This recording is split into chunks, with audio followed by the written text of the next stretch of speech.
Fala galera, beleza? Tô mais aqui falando. E como eu já tinha adiantado para vocês, né, a gente vai entrar no detalhe de cada um dos algoritmos, dos mais clássicos, né, de machine learning, e a gente vai programar eles, a gente vai construir eles com as próprias mãos, né? E para fazer isso, a gente precisa de um ferramental básico. A gente vai ter que dar uma olhada em algumas coisas antes de chegar no nível de detalhe de entrar dentro do algoritmo, tá? Dentro do universo de Python, a gente tem diversas bibliotecas, né? Algumas que são mais baixo nível, né? Que fazem coisas mais básicas, e algumas que são alto nível.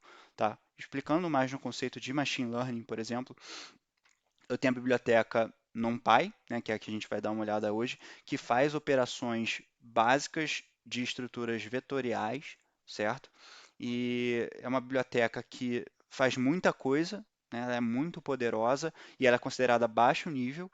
E essa biblioteca, a maioria dela é construída em cima da linguagem C, que é uma linguagem extremamente eficiente, tá? Só que ela tem uma desvantagem que ela não é muito user-friendly. Então, não é fácil você sair por aí programando em C, tá? A sintaxe dela é bem complexa, tá?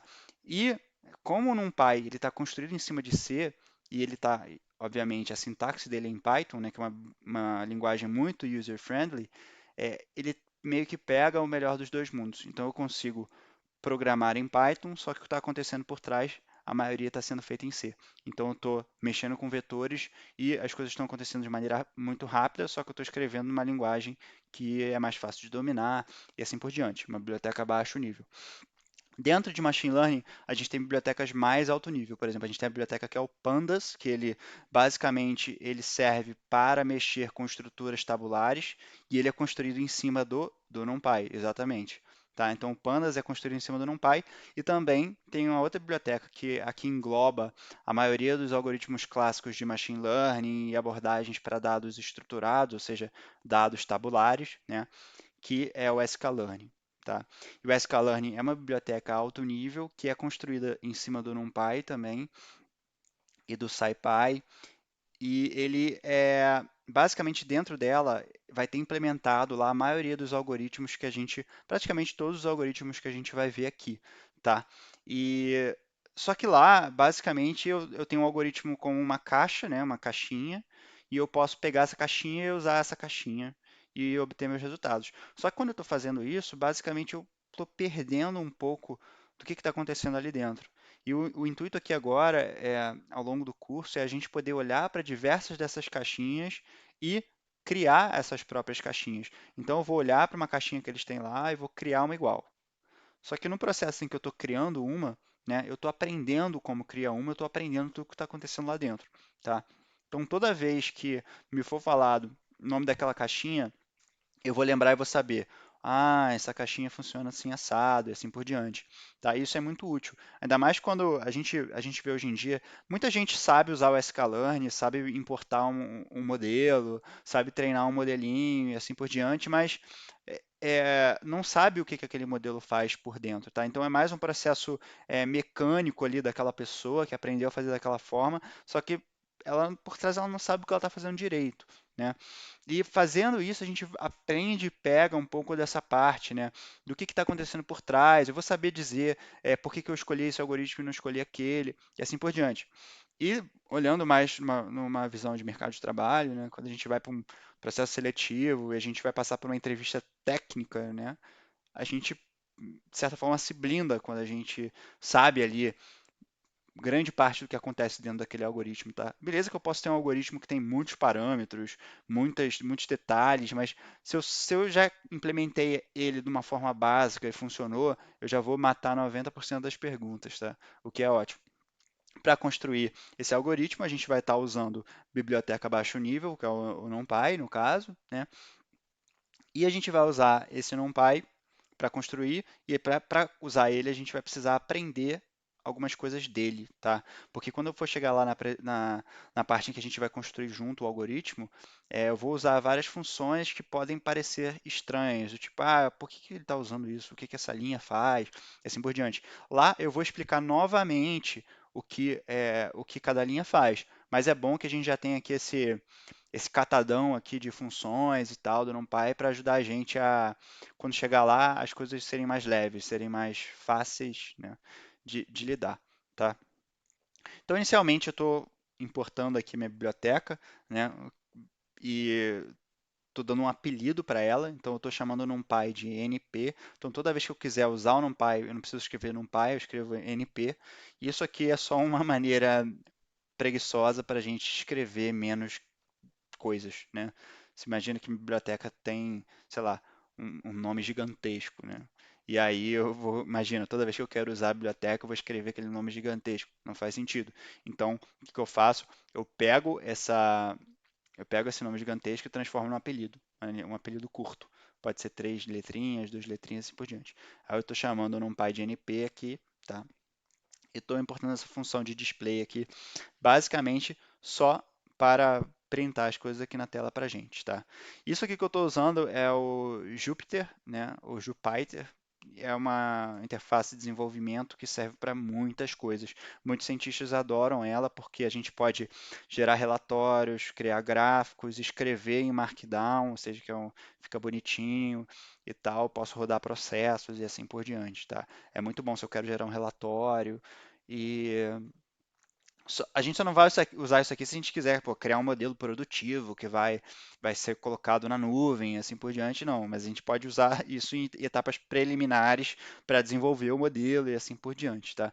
Mas quando a gente vai criar um processo automatizado e assim por diante, o ideal é que se a gente vai fazer tudo nas nossas mãos, o ideal é que a gente use mesmo scripts e assim por diante, tá? E na parte de script, na parte que a gente for criar o algoritmo na mão, a gente vai fazer tudo em script, tá? Então a gente olha um pouco das duas coisas, tá? É, aí aqui eu estou importando ele, eu vou executar a primeira célula. Aqui, né, eu estou usando um tipo nativo do Python que é lista, certo? Então eu tenho uma lista de 3 elementos, eu vou printar essa lista e vou botar o tipo dela. Então é uma lista de 3 elementos e o nome o tipo da lista é lista, é list, né, como está ali. Aí você fala, nossa, mas isso aí não é um vetor?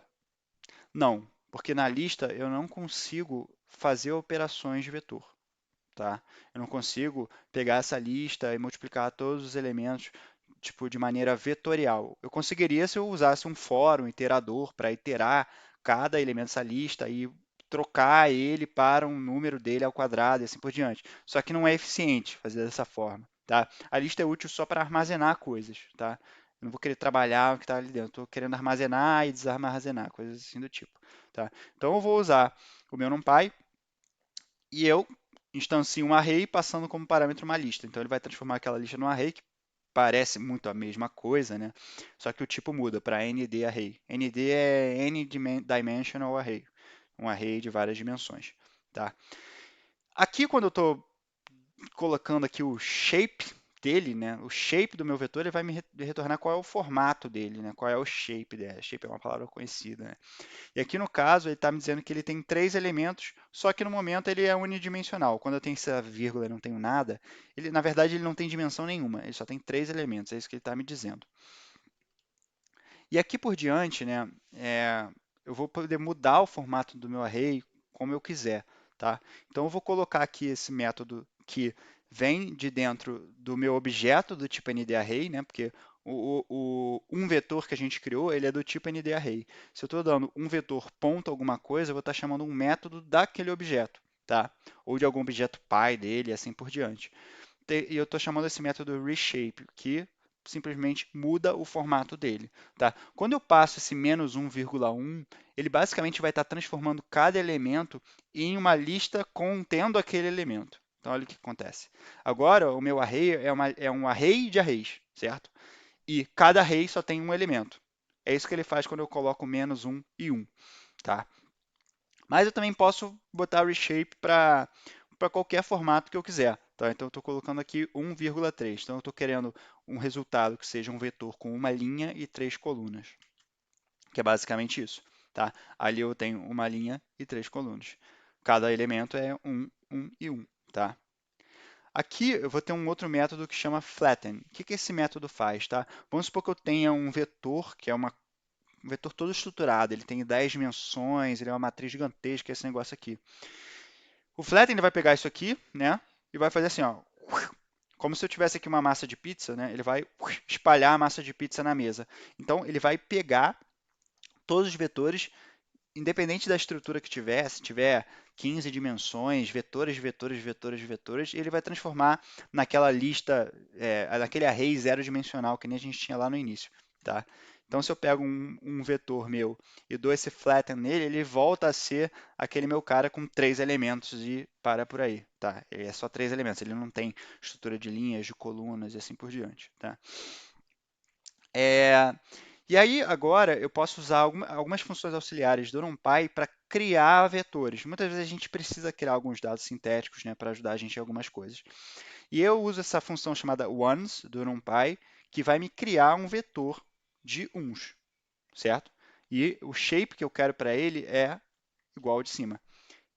Só que, só que quando eu estou olhando aqui, alguma coisa está diferente, porque esse meu cara está com um e ponto, né, em vez de um. O que é isso? Quando eu não setei o tipo que eu quero que ele crie, o meu vetor de uns, ele está associando o padrão dele, que é float, que é ponto flutuante 64 bits, tá? Que é basicamente o que a gente vê quando a gente dá esse dtypes aqui dele, tá? Ele vai me mostrar qual é o tipo dos dados dos elementos daquele vetor, tá? E aí, para fazer isso ser igualzinho, ser idêntico de cima, eu tenho que setar o meu dtype igual a int, só para forçar ele a ser inteiro. Aí, quando eu ploto ele, ó, é idêntico, tá? Eu também posso usar essa função chamada onesLike, que vai basicamente criar um vetor de uns do mesmo formato do vetor que eu passar como parâmetro. Aqui eu estou passando um vetor como parâmetro e estou associando esse onesLike a um outro vetor. Aí quando eu estou olhando, o outro vetor vai ser idêntico a um vetor, por quê? Porque coincidentemente um vetor só tinha uns. Só que um vetor pode ser uma matriz gigantesca com valores de 1 milhão e assim por diante. O resultado, se um vetor fosse essa matriz gigantesca e tal, o outro vetor ia ser uma matriz do mesmo formato da matriz gigantesca, ia ser uma matriz gigantesca também, só que os elementos dela iam ser uns, tá? Se lá tinha 1 milhão, não interessa, aqui vai ser um. Basicamente isso. Eu também posso usar isso, também tem uma função chamada zeros, que vai fazer a mesma coisa, só que preencher com zeros. E tem o zeros like, que basicamente cria um vetor da mesma estrutura que o outro, só que preenchido com zero, tá? Eu posso usar essa função aqui chamada eye, né, olho, que cria uma matriz identidade. A matriz identidade é aquela matriz que tem a diagonal preenchida com 1 e o resto tudo preenchido com 0. Tá? Aqui, quando eu estou passando 10, eu estou dizendo que eu estou querendo uma matriz identidade de 10 linhas por 10 colunas. Tá? Aí, quando eu olho aqui embaixo, a minha matriz, ela fica assim, ó, com 10 linhas e 10 colunas. Beleza? É, E aí, eu também posso usar o NumPy para criar ranges de valores, né? O que seria um range de valores? Range de valores, basicamente, ele é uma lista, tá? Só que ela é uma lista criada artificialmente para a gente poder iterar certas coisas, tá? Então, vamos supor que eu tenha um vetor gigantesco, só que nesse vetor só estou querendo pegar dentro dele as posições entre 50 e 60 e de 2 em 2, certo? Eu quero as posições que o índice é par dentro de 50 e 60. Eu poderia, na mão lá, setar uma lista e falar, olha, eu quero acessar o 50, eu quero acessar o 52, eu quero acessar o 54, eu quero acessar o 56. Só que, você já viu, eu já tive um esforço em construir isso na mão, certo? Então, a gente usa essa função arrange, que cria esse range para a gente dentro do NumPy. E, basicamente, o que eu estou dizendo aqui é o seguinte, eu quero um range de 50 a 60 com um passo de 2. Tá? Só vale frisar aqui que a parte à direita do intervalo ela é excluída. Então, na verdade, eu quero de 50, ele vai de 50 só a 58. Porque se eu pegar 58 mais 2, que é o passo, dá 60. E 60 está fora do intervalo, tá? Ele é intervalo aberto, ele não é intervalo fechado. Tá? E eu também posso fazer a mesma coisa para passos negativos, tá? O que é o passo negativo? Agora eu estou colocando o 60 como início, o 50 como fim, e estou colocando menos 2. Agora o 60 vai estar lá, o 50 que não vai estar mais. Quando eu for clicar para ver, o, eu tenho meu 60 lá, mas o meu 50 está do lado de fora, porque 50 está na parte aberta do intervalo, então ele não entra. Tá? Uma segunda coisa que eu posso fazer é, vamos supor que eu não sei qual é o passo, tá? Eu quero um intervalo de 50 a 60, mas eu quero 5 intervalos dentro de 50 e 60. Eu não quero intervalos com passo igual a 2. Eu quero 5 intervalos com, com tamanho igual, tá? O tamanho dos intervalos é idêntico. Então, se eu pego o valor da frente menos o valor de trás, vai dar sempre o mesmo valor, porque o tamanho do intervalo é sempre o mesmo. E aí eu uso essa função linspace, tá? Na função linspace, o intervalo é fechado, tá? Não é que nem o arrange, que é o intervalo aberto. Então, eu estou querendo entre 50 e 58, 10 intervalos, né? 10 valores que as diferenças deles têm valores constantes. Então, se eu pego 50.88888 e diminuo do 50, eu vou ter 0.88888. Se eu pego 51.77777 e diminuo do 50.8888, eu vou ter o mesmo valor, 0.88888. Tá? E agora a gente vai para uma parte muito importante, que são números aleatórios. Muitos algoritmos usam o conceito de números aleatórios. Tá?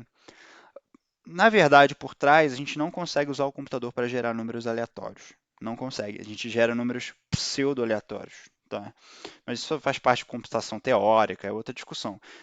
Então, aqui a gente vai usar esses números aleatórios, né? Vou chamar de números aleatórios.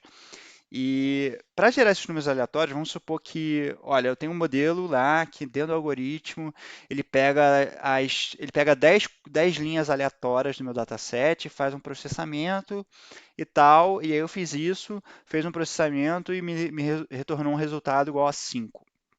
Aí, pô, show, resultado igual a 5, beleza. Eu falei, vou dar um descanso. Aí eu fui ali na cozinha, tomei o café e tal, escovei o dente, parará, voltei aqui para minha mesa.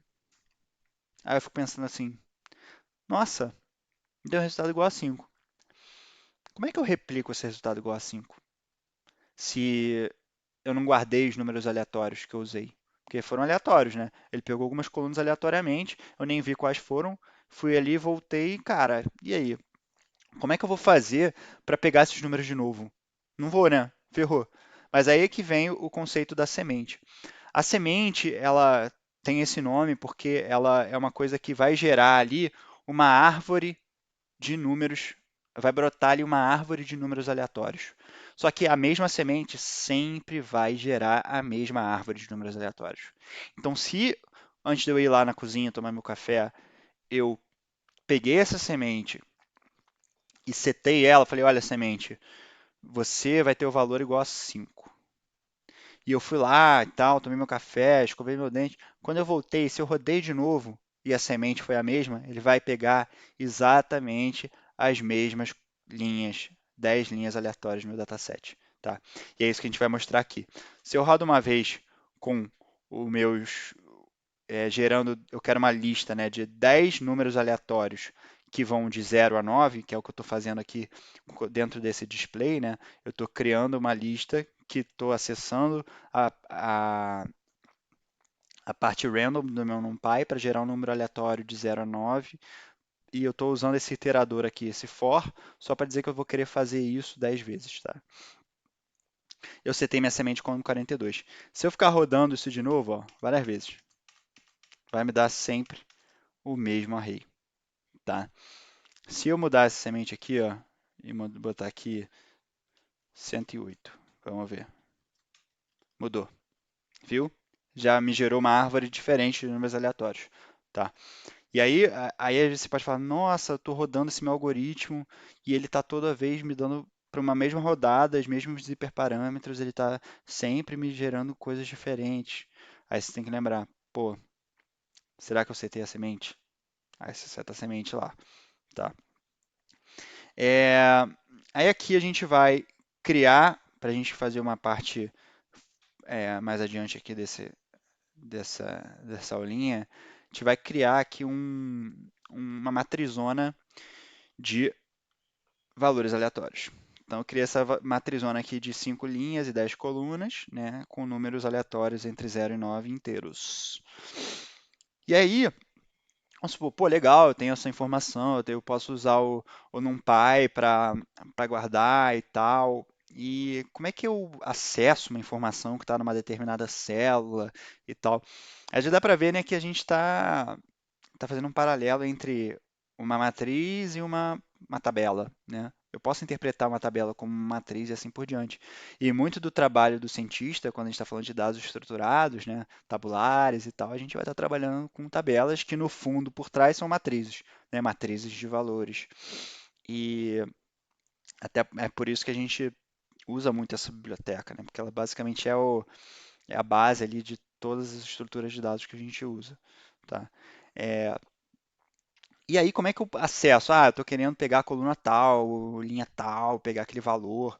E aí a gente indexa dessa forma. Então eu pego a minha matriz, seto aqui os meus colchetes e coloco no indexador de linha e de coluna. Cara, se for um cubo, vamos supor, seja tridimensional, eu vou colocar linha, coluna e a outra dimensão que eu não sei o nome bom para dar agora.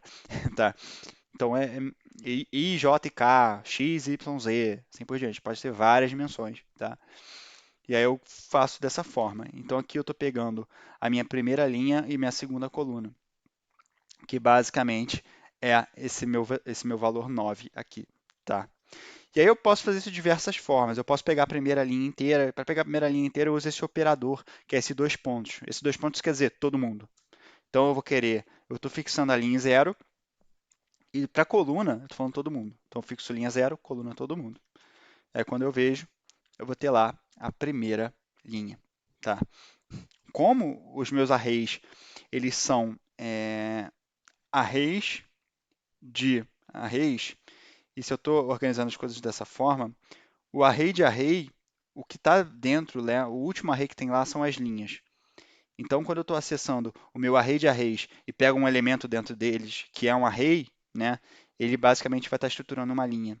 Tá? Então, por isso que eu posso acessar dessa segunda forma. Quando eu coloco display, grande array, colchete só zero, não coloco dois pontos. Tá? Para coluna isso já não vai funcionar, tá? Porque cada objeto do meu array é um array que representa a linha e não um array que representa a coluna. Aqui, para a coluna, fica dessa forma, né? Então eu boto dois pontos na linha e fixo a coluna na primeira coluna. Então é a primeira coluna, 6, 2, 6, 4, 3, tá? E eu também posso usar operadores para pegar fatias aí da minha coluna, da minha matriz, né? Então eu uso também o dois pontos, tá? Então aqui eu estou dizendo que eu estou querendo pegar dentro da minha matrizona, eu estou querendo pegar da terceira linha até a oitava linha, tá? E da terceira linha até a quinta linha. Isso confunde um pouco a gente, tá? Por que terceira? Porque o vetor começa sempre em zero, tá? No Python é zero. Algumas outras linguagens pode começar em um e assim por diante, mas no Python é zero. Então, quando eu estou acessando o 2, na verdade, eu estou acessando a terceira linha, tá? E o 8 ali, que representa a nona linha, ele fica de fora, é um intervalo aberto, tá? Então, na verdade, eu vou estar pegando do 2 ao 7. O 2 é a terceira linha, o 7 é a oitava linha, tá? E a mesma coisa para a coluna. Então dá para você ver aqui que eu estou pegando da terceira linha até a oitava linha, só que eu não tenho 8 linhas, eu só tenho 5, então ele pega todo mundo. E estou pegando também da terceira coluna até a quinta coluna. E eu também posso usar o operador dois pontos, né?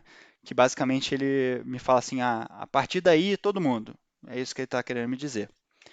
Então, eu estou pegando aqui da terceira linha em diante, todo mundo, da terceira para frente, e da terceira até a quinta. Tá? É, E eu também posso usar índices reversos, porque o array, né, eu posso acessar ele 0, 1, 2, 3, 4, mas eu também posso acessar ele em -1, -2, -3, -4. Tá? Então ele vai assim, ó, tá? Isso ajuda muito a gente. Porque se eu quero pegar o último, eu não preciso descobrir quantos ele tem, é só colocar -1, já pego o último direto, numa tapada só. Tá? Então, se eu coloco aqui grande array dois pontos, ou seja, todas as linhas, e de dois pontos -1, eu estou falando que eu quero pegar da terceira coluna até a penúltima coluna. Porque menos 1 é a última e o intervalo é aberto. Lembra disso? Então, menos 1 está fora. Tá? Então, ele vai pegar aqui até a minha penúltima coluna. Tá? Dá para a gente ver aqui que é a coluna 74705. Tá? E eu também posso inverter a minha matriz em colunas e inverter a minha matriz em linhas. Tá? Isso é só se eu precisar. Às vezes a gente precisa, a gente nem sabe. Tá? E é uma coisa que a gente, quando precisa, a gente fala assim, nossa, como é que eu faço isso? Eu não lembro. É, e aí o que a gente vai estar fazendo? A gente vai estar usando esse operador de todo mundo em diante, só que a gente vai estar fazendo ele ao contrário. Então eu vou estar falando que eu quero do menos 1 em diante, certo? Quando eu estou pegando do primeiro em diante, eu vou pegar a matriz na ordem, a linha, a coluna, a linha, sei lá, na ordem correta. 1, 2, 3, 4, 5. Se eu estou fazendo do menos 1 em diante, eu vou estar pegando o último, penúltimo, parará, parará, parará. Então, basicamente, eu estou invertendo, tá?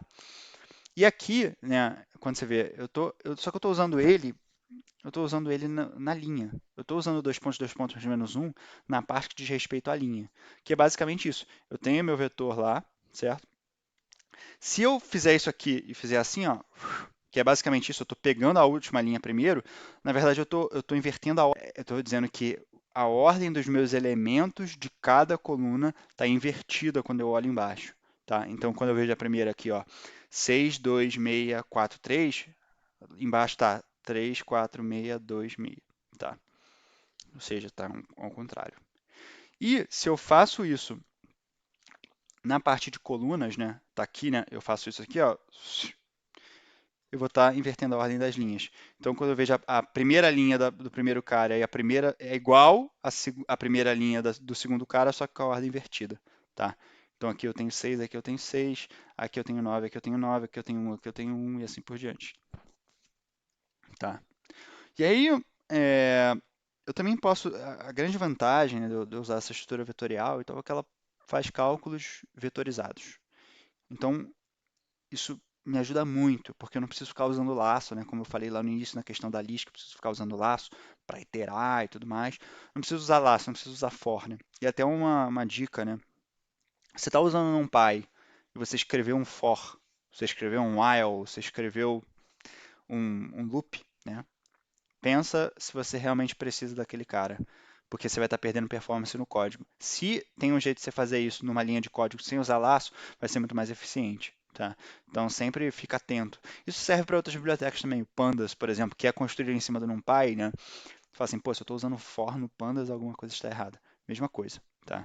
Porque no fundo, ele está construindo em cima ele é construído em cima de uma biblioteca que é o NumPy, que faz operações vetorizadas, né? Então, se você está usando um for em cima dele, significa que você não está fazendo uso do melhor que a biblioteca a qual ele é construído em cima tem, que é operações vetorizadas, tá? E aí, beleza. Aí eu posso fazer cálculos em si. Se eu pego esse meu grande array aí, minha matrizona de valores aleatórios de 0 a 9 e tal, e eu dou um ponto min nele, eu estou calculando a média de todo mundo. Então, eu calculo a média de todos os elementos do meu array, que basicamente dá 4.7. Eu posso calcular isso de duas formas. Eu posso chamar o ponto min, que é um método do meu objeto do tipo numpy.ndarray, ou eu posso chamar o min, que é um método da biblioteca NumPy. Tá? E eles fazem a mesma coisa. Só que quando eu chamo o método do NumPy, eu tenho que passar o parâmetro, que é o próprio array em si. Tá? É, e aí, eu posso calcular o máximo também, é a mesma coisa. Então, vai me calcular qual é o valor máximo de todos os meus caras. Posso calcular o mínimo, posso calcular o desvio padrão, né? Se eu quiser calcular a variância, é só elevar isso ao quadrado. É, só que, cara, imagina, mas eu não quero calcular a média de todo mundo. Eu quero saber a média, pô, por linha.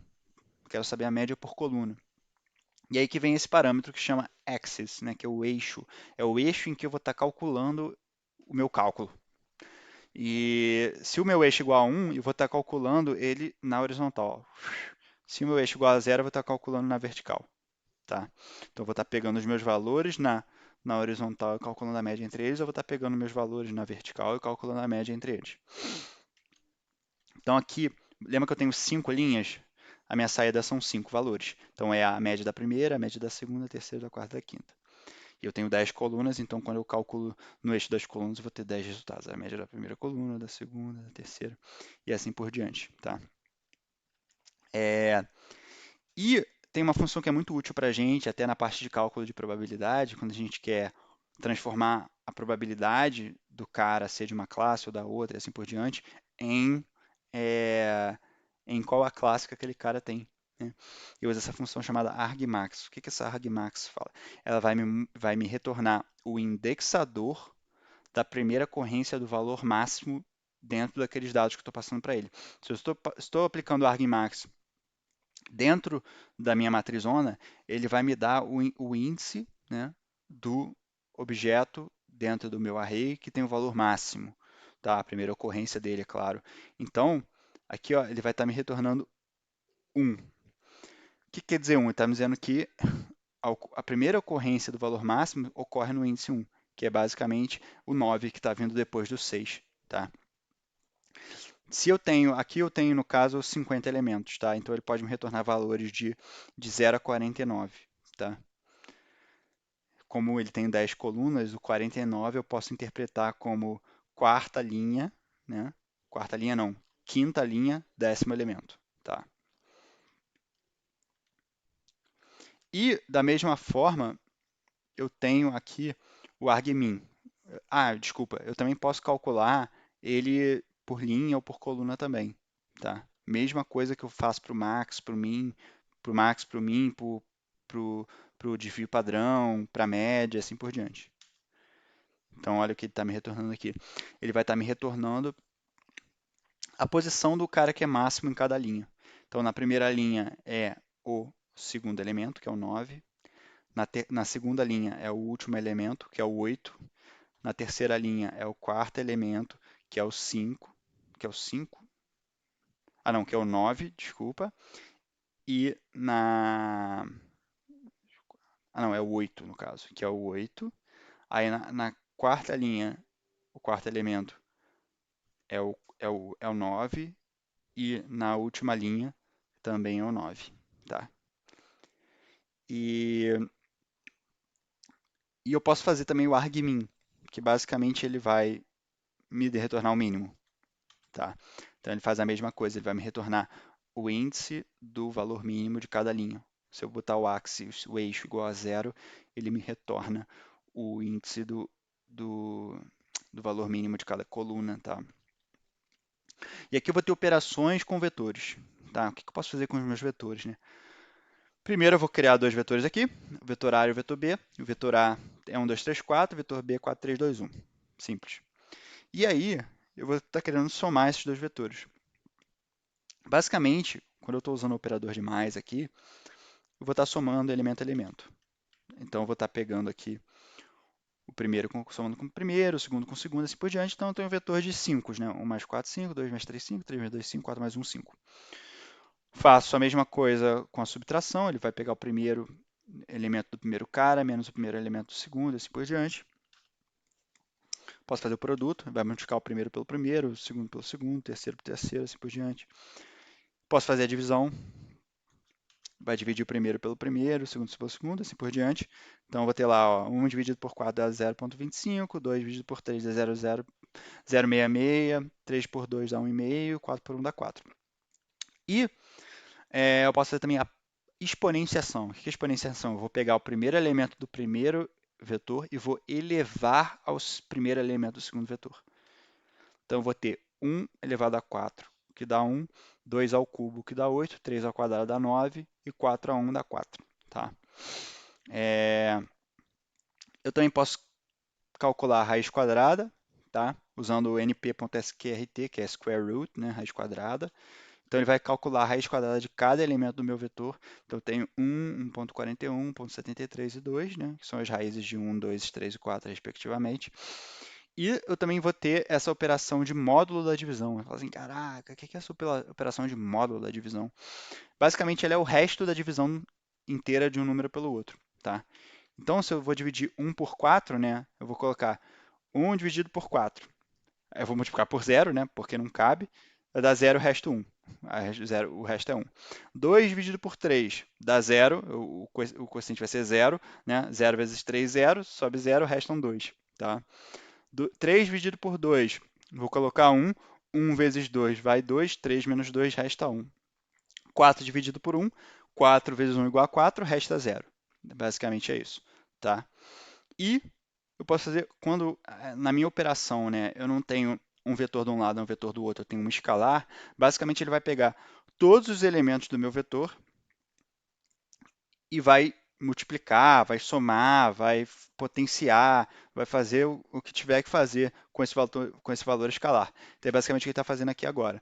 Eu vou estar pegando cada elemento do meu vetor e vou estar somando com 10. Tá? Eu poderia estar dividindo com 10, poderia estar fazendo o módulo da divisão por 10 e assim por diante. Poderia estar fazendo log e assim por diante. Tá?